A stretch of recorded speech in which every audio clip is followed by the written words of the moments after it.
Okay, so market correction. So our topic, so again, John Vance, president of Vance Wealth. Today's topic is market corrections. Learn strategies for managing emotions and finding opportunities during periods of volatility. So this is a great topic. It's probably, as an advisor, one that I get the most questions about. I'll tell you, it's too frequently that I get either questions from clients or even from friends when markets are really volatile. Oh, your phone must be ringing off the hook. You must be super busy when there's volatility. I will tell you, our phones tend to be pretty quiet, which is good. Hopefully this education is valuable, and we've been doing this for many years. But behind the scenes, we are working a lot more, because when there's volatility, there's definitely opportunities. And those are things that we want to look at and take advantage of if we can. So just high level disclosures. I will not read all this to you, but Vance Wealth is a registered investment advisor. All right, so let's get into some of the fun stuff here. So when you start thinking about market corrections, dealing with volatility, one of the hardest things that we all have to deal with is this realization that the news is always negative, and you got to take an approach that you cannot let this shape your investment decisions. And we know that emotions run high when markets are volatile, and I know when there's a correction, as a professional, I might say, you know what, the markets are down 10%, the markets are down 15%, the markets are down 20%, dealing with the reality of whatever that volatility is. But in actuality, as investors and as our clients, you earn money and lose money in dollars, not in percentages. And so I totally get this desire, I guess the emotion around being more fearful when there's volatility, when there's a correction. A lot of it, in my opinion, is driven by the negative news cycle that is always present, that's trying to really take advantage of our fears and sell their newspapers, or get people more engaged through social media, through their websites, things like that. But we do have to remember that the news is always negative, and make sure you have the discipline and do not let this shape your investment decisions. All right. Okay, so I'm going to go through some headlines. So this is what we're seeing. So this is just a sampling of Wall Street Journal articles over the last few weeks. So big headline risk that we're seeing now is what? Inflation. So they're trying to drum up a lot of fear around inflation. Now, inflation is real. It's something we haven't really seen to this magnitude in many years. And I have some headlines to prove this. But the deadliest inflation period that we've seen, in terms of the hardest from an economic perspective, was in the 1970s, when we had inflation rates that were double digits for nearly a whole decade. And so that's what they're trying to kind of correlate current inflationary trends. So here's one: echoes of an inflationary peril of the 1970s. Then we have another headline. This was in mid-January. Inflation hits fastest clip since 1982. And if you look at this chart on here, this goes back to 1970, and this is courtesy of the Wall Street Journal, and it shows kind of different periods of time. And if on the far right, it shows that inflation reached 7%, its highest point since June of 1982. So any of you that are old enough to be living, but mainly working, pre-1980, you'll remember these higher inflationary times. Or those of you who maybe bought a home in the late 70s and you had a mortgage rate of 14 to 16% on a 30-year fixed mortgage. And so really trying to stoke this fear of inflation. Now here's another headline. This is just yesterday. Now we're going to have inflation and Ukraine. So now we have another reason to be fearful. So now inflation and Ukraine threaten stocks. And if you look at the sub headline, I guess it's called, is investors weigh good news on earnings and employment. So the headline is designed to scare you, and then the article talks about, hey, there's actually good news on earnings and on employment. Then this was this morning. So as I was getting up and kind of getting prepared for today, another title. Now we have Ukraine and the Fed, right? So we have inflation, we have the Federal Reserve raising rates, we have Ukraine. So there is always a headline of the day that's going to create concerns. There's always a headline. That's never going away. I've done a presentation in the past where I went through a series of Time article or Time cover stories going back to like the 60s. And you see these headlines that come up, and it's, the end of America and all of these things. And so the headlines are going to continue to stay this way. And part of what we have to do as investors is to just know this is the reality, not let these headlines and the news story of the day get us emotionally charged. We need to take a different approach, especially when it comes to investing. We have to embrace volatility. One of the things that I can tell you with 100% certainty, can't really say that with many things, but with 100% certainty is we're going to have volatility. The markets are going to go up and down every day. They're going to go up and down every minute that the market's open. That's just the natural part of investing, is the markets are priced every day and things move. So we have to embrace the volatility and not look at it as, oh no, what's happening, and realizing this happens all the time. So this is a great quote by Benjamin Graham, who wrote one of the best books on investment research called The Intelligent Investor. Now, I will warn you, this reads more like a textbook that you would get from a university class. If you have insomnia, it's a great book. It will cure it because it's dry information. But Benjamin Graham is best known as basically the teacher and mentor of Warren Buffett. So most people know who Warren Buffett is. They don't know who Ben Graham is. But really, Warren Buffett took Ben Graham's principle and put them to work in the marketplace. So this is his famous quote: "Price fluctuations have only one significant meaning for the true investor. They provide him with an opportunity to buy wisely when prices fall sharply and to sell wisely when they advance a great deal."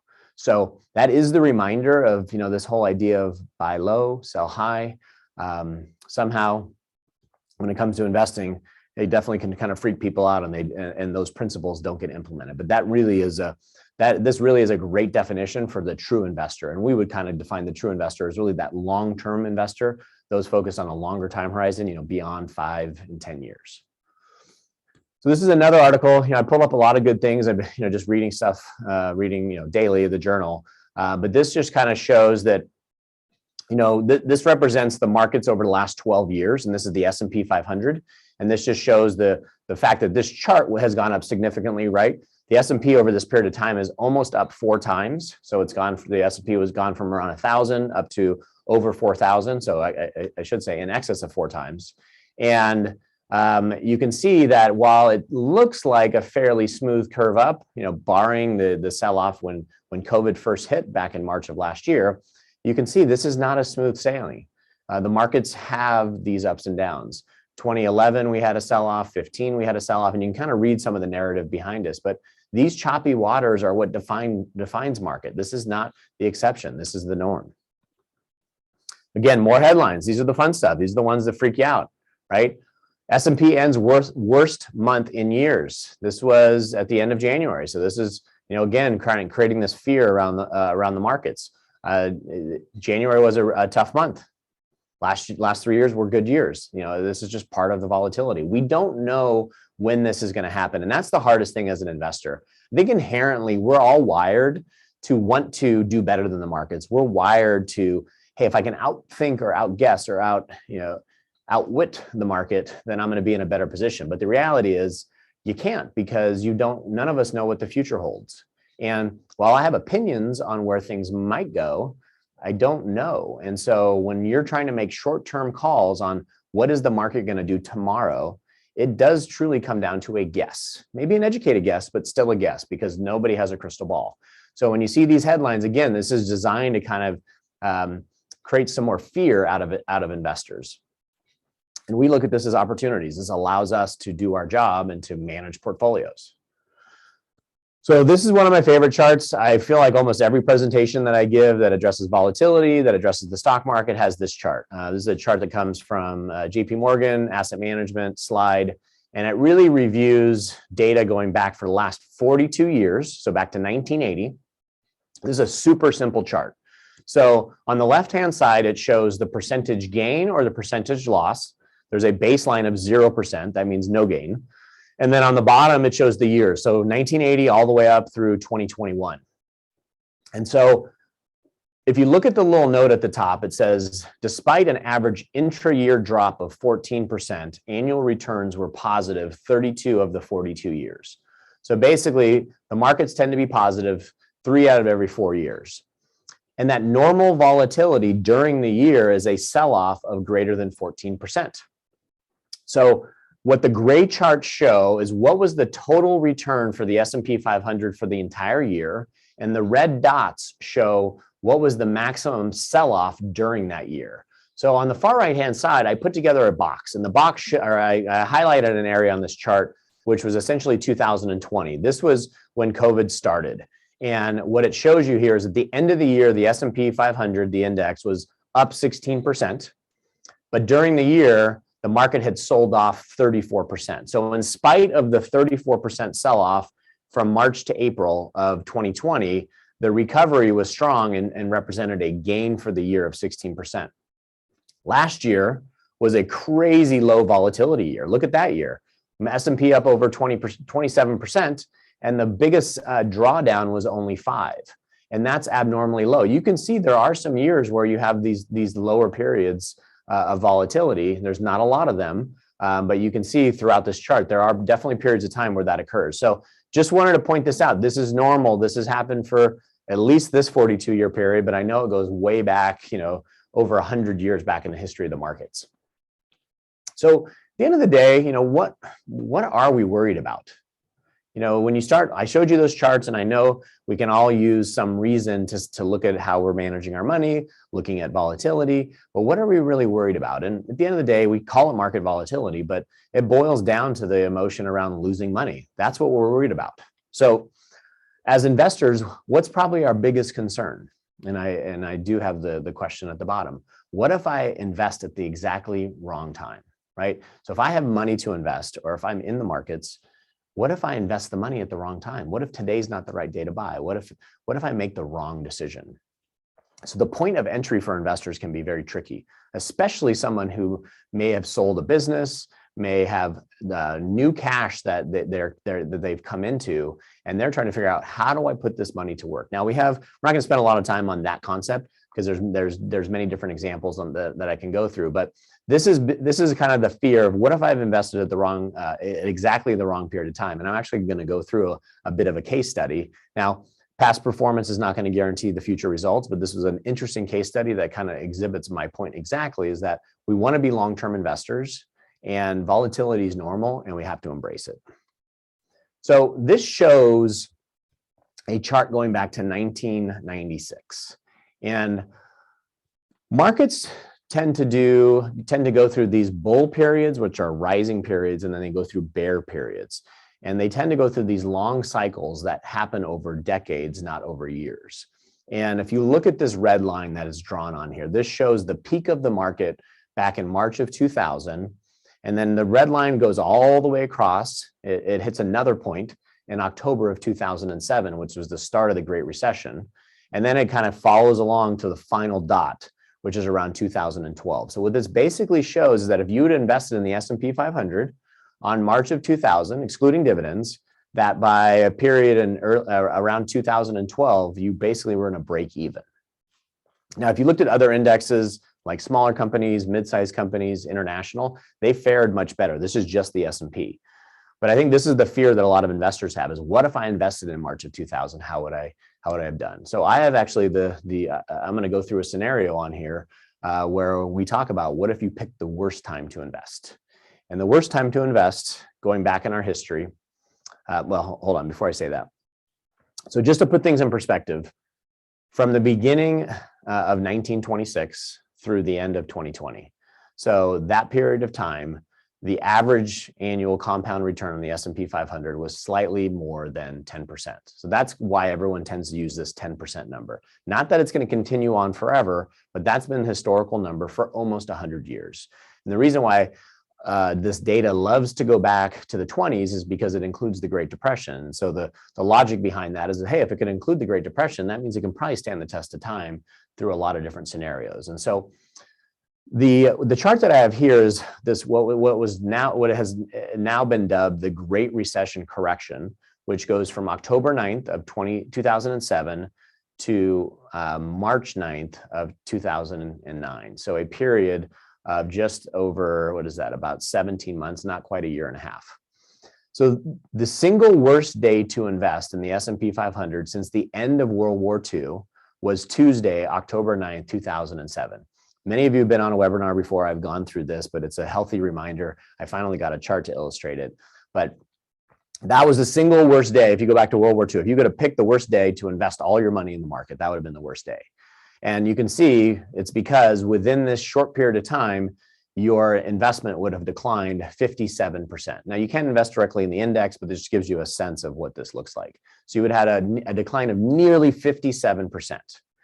Then we look at the recovery period. So we look at the recovery period, which is October of 2007 all the way through October of 2021. And let's just say you had invested on the worst day, right? That's everyone's worst fear. I picked the worst day to invest, and I just left it in there and just held on. Through this period of time that's illustrated on the chart, the average annual return was 10%. So what is this designed to show us? Well, we know being a successful lifetime investor takes patience, and that's what this is designed to exhibit. Now, here's where the true pain comes in, and I think this is where it gets hard as an investor. If the only investment you'd ever made in the S&P took place on that single day, it took only, now I say that with a smile, 6 years for the index to regain its peak, meaning it took you 6 years just to get back to even. But then it took you another 8 more years until you achieve equity market returns that were similar to the long-term average. So this is just designed to show you the impacts of pretty severe volatility, but also the result of just being a long-term investor. So I know I think I've been harping a little bit on this idea of this faith, patience, and discipline. And I'm going to go through briefly on a couple of these topics when we talk about what does this mean being an investor, having faith, patience, and discipline. So if you see on here is, I do believe to be a good investor, number one, you have to have faith. You have to believe that over time our economy is going to grow. You have to believe that our economy is going to expand, continue to move forward. You got to believe that we're going to have innovation. You got to believe when there's market sell-offs that it's temporary, not permanent. So that's a big part of faith. Then the next part is patience. When you want to be a long-term investor, there's a lot of noise. There are things that you're going to be investing in that are out of your favor. There's going to be things that are in your favor, and you're kind of looking at the next best thing in the hot investment.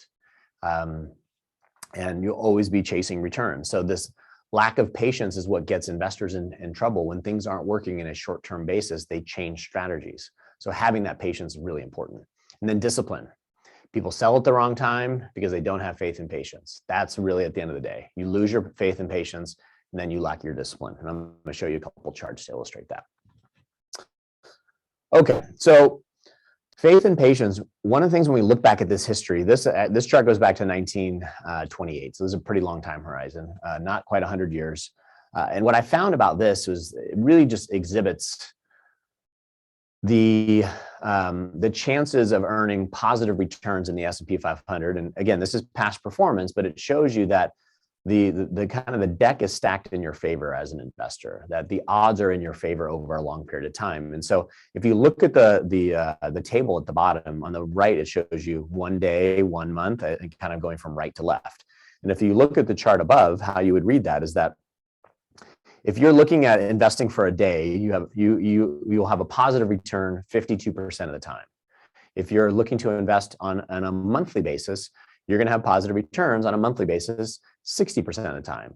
On a quarterly basis, 63% of the time, and on a 1-year basis, 69% of the time. So that shows you on a 1-year basis, you're going to be positive around 70% of the time. So 7 out of 10 years.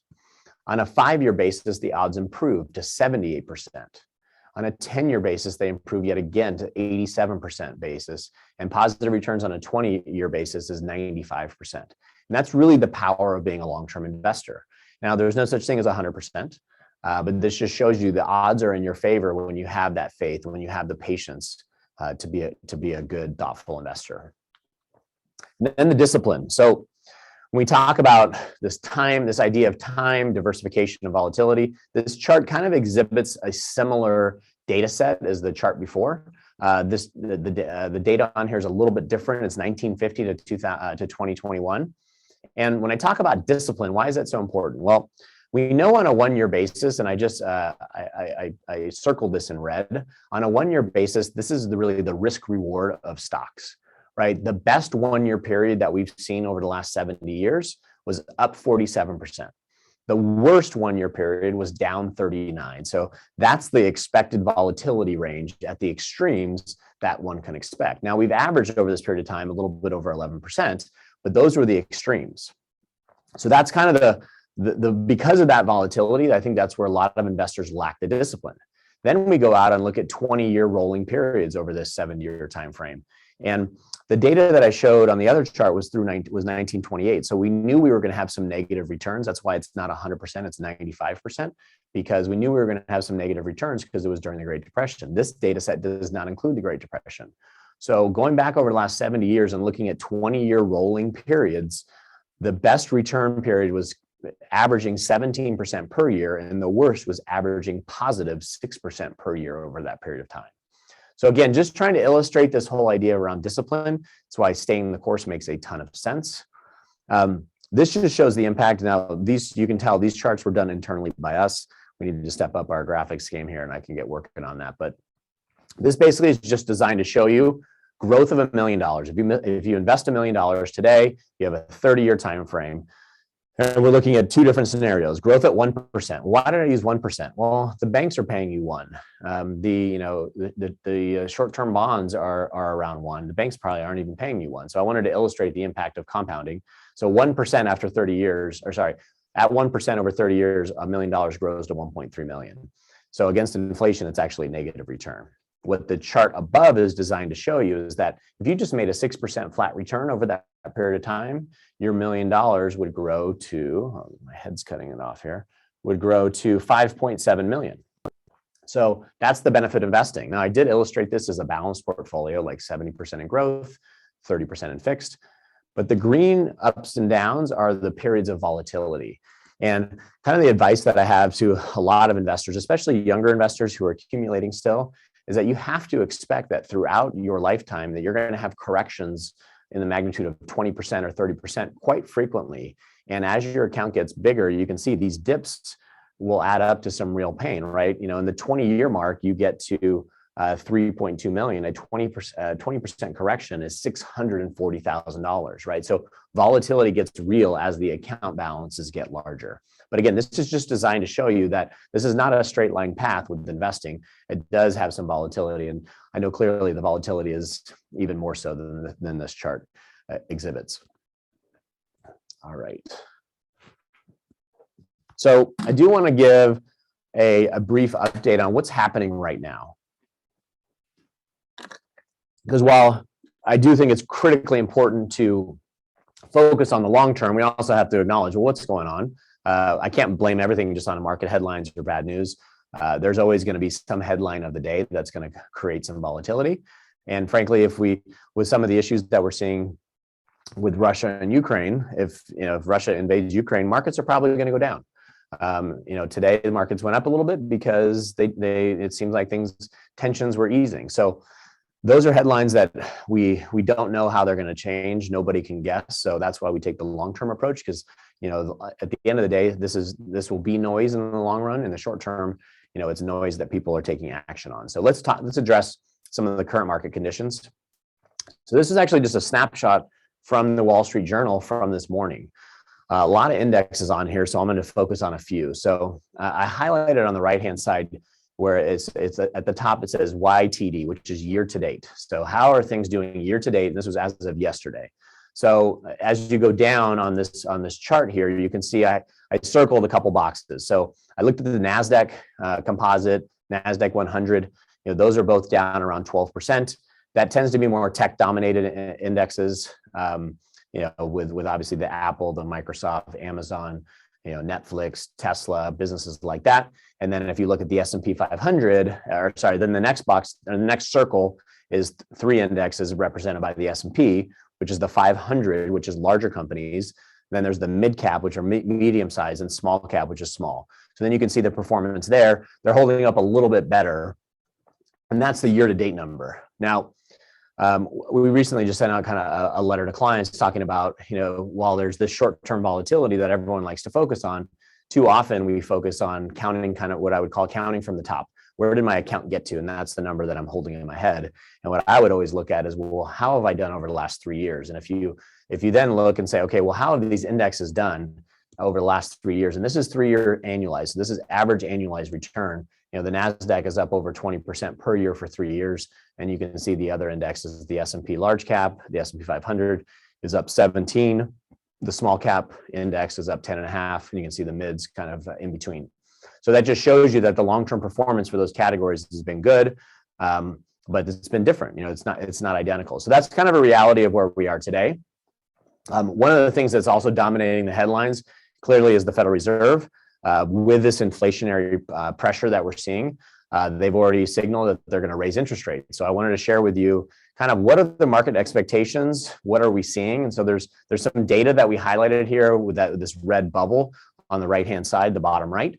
And it shows you right now, this is representing the federal funds rate, right? So this is the lowest interest rate that's out there. We as consumers can't get this rate, but this is what everything is based on. So the expectation is, right now you can see the blue represents basically the Fed and their year-end estimates for these years. So by the end of this year, they're estimating the rate will get to 0.9%, which looks like that'll be 3 or 4 rate hikes, and then 1.6 and then 2.1. That's what the Fed is projecting. So over the next several years, that rates will be going up from essentially 0 to 2 over the next couple of years. The green represents what the market expectation. So market participants, they're expecting rates to bump up right now, however, kind of flatten out and not go to those higher levels. And so the market is really expecting that rates aren't going to go as high. And then you can see the purple on the screen, which is that last number, which shows 2.5%. So that's the long run projection that the Federal Reserve would like to run at, meaning getting rates to that 2.5%, which you can see when we look back at this chart, this goes back to 2000, that would still be historically low. And we've been a big, I don't say proponent, it's not the right term, but we've been, I guess, predicting that interest rates are going to stay low for decades because the biggest issue is our government owes, I think, $30 trillion, and they're incentivized to keep interest rates down because it impacts their ability to borrow and it impacts their borrowing costs. So given that rates are likely going to start trending higher, we should all know this, but when interest rates go up, bonds go down.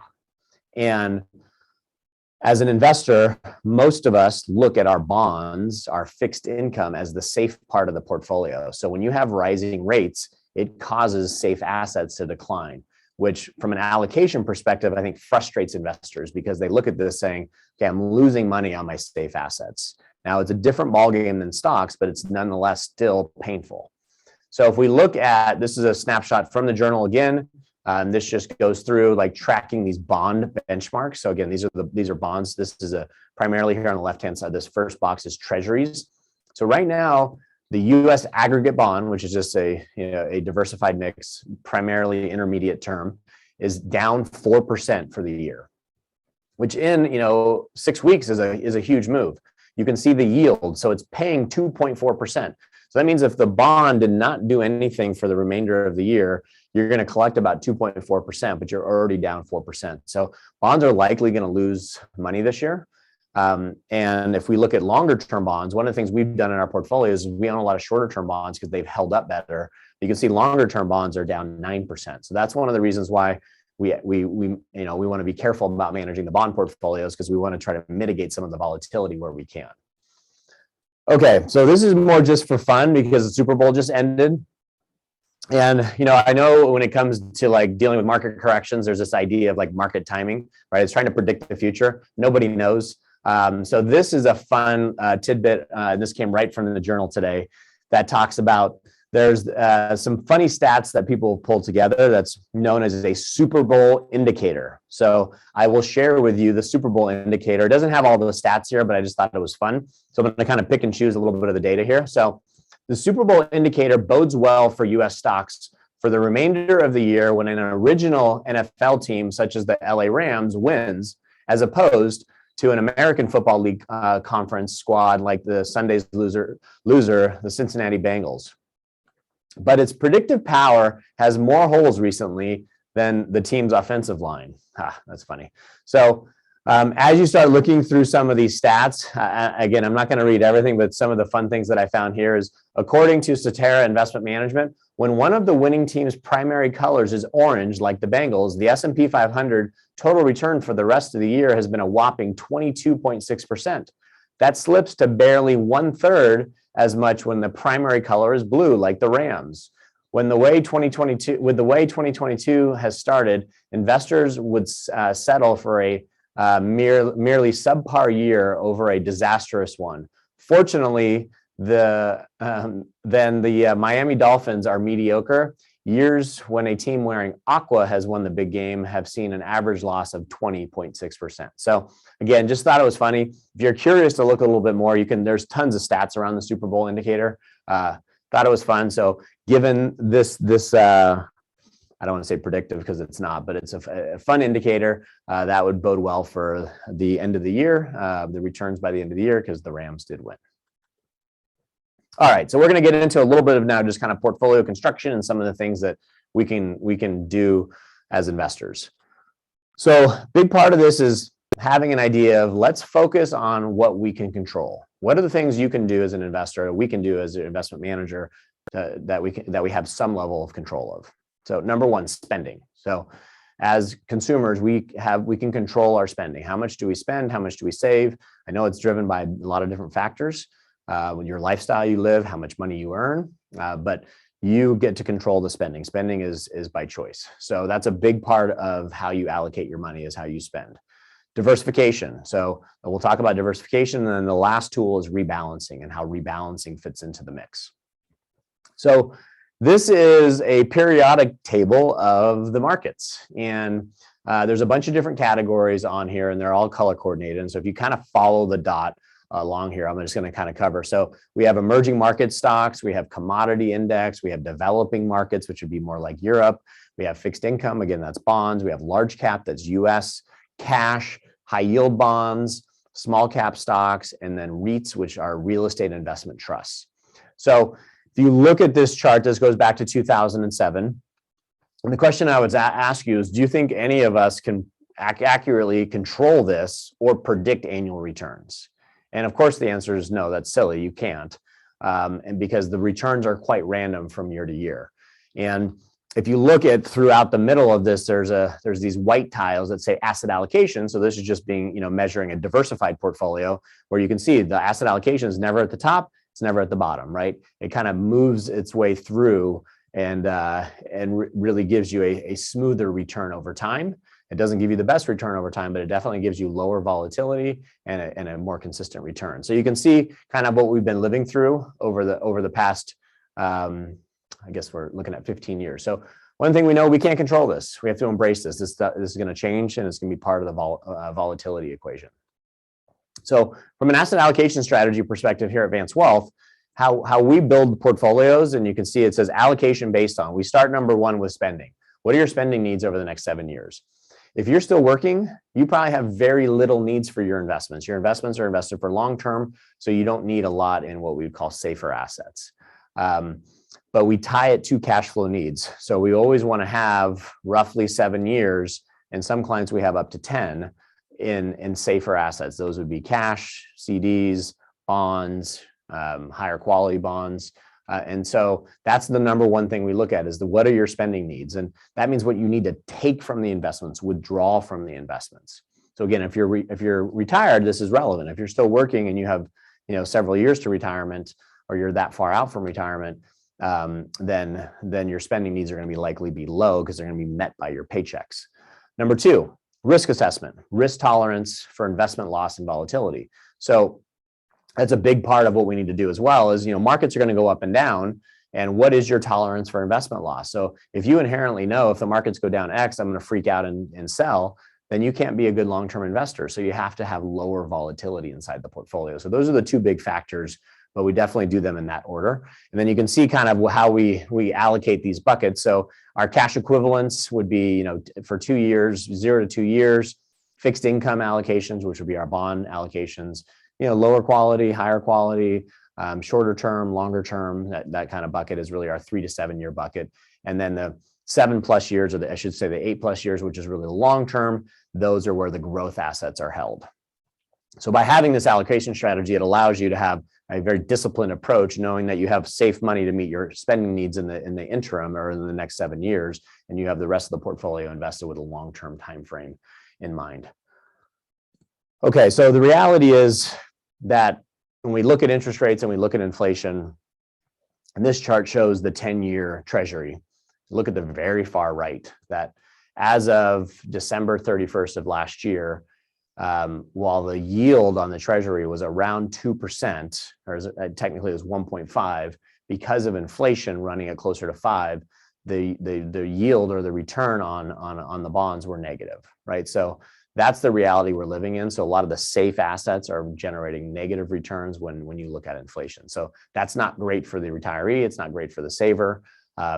But that's also one of the reasons why, in our opinion, that stocks and real estate are doing so well, because investors inherently know, I don't want to park my money in these low yielding or even negative yielding investments, that I need to get the money to work so I can keep pace with inflation. That's definitely kind of a theme that you're going to see throughout, this year, certainly, and probably for the next several. I do want to just go through a little bit of kind of assessing current markets. So this is a chart going back to 1971, and it's a real simple one. It basically shows, when does the US market outperform and when does the EFE, which is an index, which is for Europe, Asia, and Australasia, technically, in the Far East, right? So it's looking at the whole world. And what you can see and take away from this is that the US has been outperforming, if you see on there, by about 270% over the last 14 years. So we've gone through a really big boom period for US equity outperformance. And it's no surprise, right? We have the best companies. We have one of the most favorable business climates. Our tax policy is healthy relative to the rest of the world. So it's no wonder we've been outperforming. But you can see, if you go back just in the short history, there are periods of time where international markets do well and can do well. So, and I'm going to get into why I'm addressing this right now, because it comes down to portfolio diversification is one of them, but it's also comes down to rebalancing. So this chart is probably my most technical in here, pretty simple to explain though, and I'm just going to focus on the left-hand side. So valuations, when we try to value something, in my world, there's a ratio called the PE ratio, or price to earnings, and the PE ratio for the international markets. Basically, international markets tend to always trade at discounts, meaning there's always a premium to the US markets just because of the US dynamics. But internationals tend to trade at a discount. And so you can see, if you look at this gray chart going up and down, the 0% line, meaning they're trading at par, meaning even with the US markets, the international market's only been above that one time since 2001. And that one time was in 2009. And guess what? If I go back to this chart, that's that same period of time, the last 14 years, I should say 2008, that 14-year period where the US markets outperformed. So if we look at where we are if we look at where we were 14 years ago, the valuations were not in favor for international. They were very in favor for US, and US has outperformed. Now, if you look at where we are in this period of what's called a third standard deviation, which means it's so far away from the normal that valuations are so stretched, and basically shows that international markets are trading at about a 32% discount to the US markets. And so that's important from our perspective, from a diversification perspective, and also from a rebalancing discipline. So let's talk a little bit about rebalancing, because that's an important part of running and managing a portfolio. So the green line kind of running through the middle, it's a little bit faint, but it shows you what a strategic allocation is. What's our target? Where do we want to be? How much of something do I want to own? 3%, 4%, 10%. That's our target. We also know markets are going to ebb and flow. They're going to go up and down. So there's times where you own assets that are going to underperform. There's going to be a time when you own assets that are going to outperform. Last year, 2 years ago, growth did really well. It outperformed. Value underperformed. Last year, value outperformed. Growth underperformed.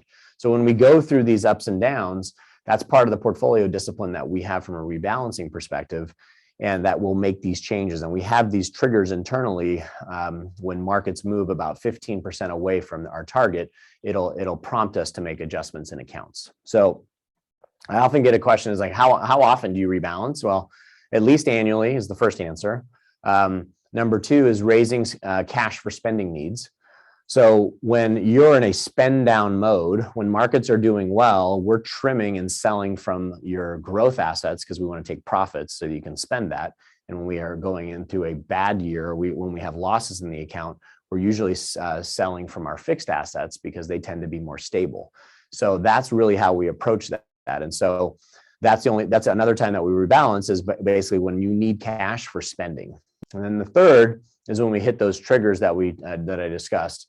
During periods of heightened volatility, the markets are moving a lot. We'll tend to rebalance accounts a little bit more frequently. So I would say over the last 2 years, we've rebalanced a little bit more, just because the volatility has warranted that. And that's really something that, that's what you hire us to do. And that's good discipline for all investors, whether it's in your 401k account with, any I know we have some prospective clients on the call as well. I mean, it's an important discipline that you really have to employ as part of your investment strategy. Oh, this is one of my favorites when we look at looking at a diversified portfolio. So a lot of data on here, but this basically looks at the last 20 years, a hypothetical of looking at a portfolio of large stocks, mid-cap stocks, international stocks, small stocks, emerging market stocks, and bonds, right? It's just looking at a portfolio. And you can see the fun emotions on the right-hand side, because we know we're investors, we're emotionally charged when it comes to our money. And when we look at some of these periods of time, I'm going to highlight a few. So this first one here, 2000 and 2002, market down 40%, diversified portfolio down 16, not too bad. But you know what? What's your emotion? I lost money. Then let's fast forward to another time. And we look at, okay, 2009 to 2019, that's 10 years.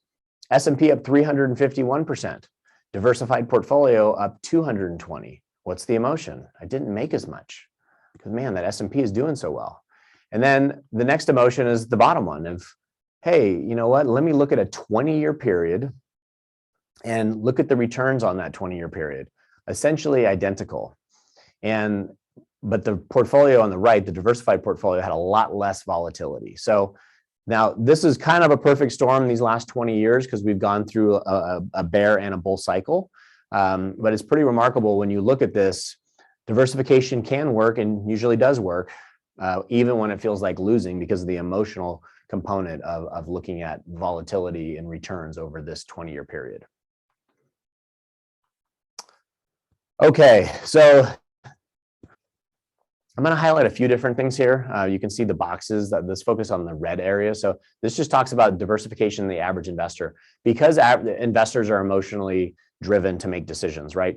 When things are looking really good and things perform well, what happens? Investors want to buy more of it. And when things are performing poorly, what do average investors do? They want to own none of it or less of it. So they're constantly, the average investor is doing the wrong thing. They're getting into investments when they're expensive, and they're selling them when they're cheap. And we know over time that's not going to work. You want to do actually the exact opposite. When things are expensive, you want to enjoy those profits and rebalance.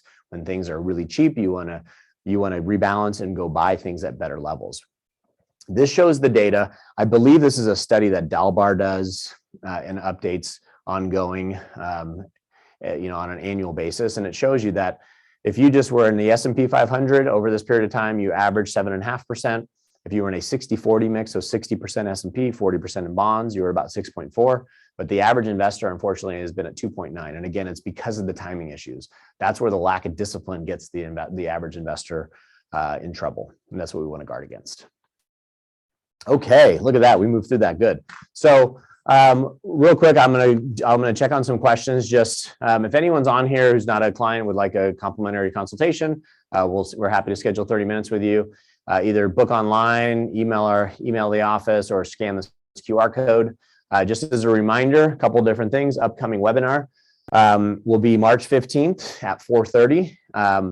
We are going to have an exciting topic that I've been getting a lot of questions about, is discussing like cryptocurrency, Bitcoin. I'm going to pair that with some conversations about like previous market history and some of like these new innovative, like from internet stocks, looking at crypto, just looking at some different markets in the past. So I'm really excited for that conversation. I got to do a lot of research because it's a complicated topic. So that's going to be March 15th, again, primarily around crypto and some alternatives. And then just as a reminder, we haven't done this for the last 2 years, but we are going to be holding our spring reception in Santa Clarita at our Santa Clarita office. And that will be Saturday, April 23rd. That was noted in our newsletter. We'll likely be sending out save the date. If you haven't saved the date, put it on there. It's a great event. It'd be awesome to see everyone, in person. I think we're all getting a little Zoom fatigue. So hopefully you can make it, and I know there'll be opportunities to RSVP, but it's always great. We're going to have our amazing caterer, my good friend Charlie Eusta. He's coming back with his food truck and is going to deliver some amazing food. So hopefully you guys will be available for that. And if you're in Pasadena or some other, I guess, LA adjacent city, drive on up to Santa Clarita. We did it on a Saturday for that reason, so that we're not going to have as much traffic. So that was the goal. So with that, I'm going to go on to see if we have any questions.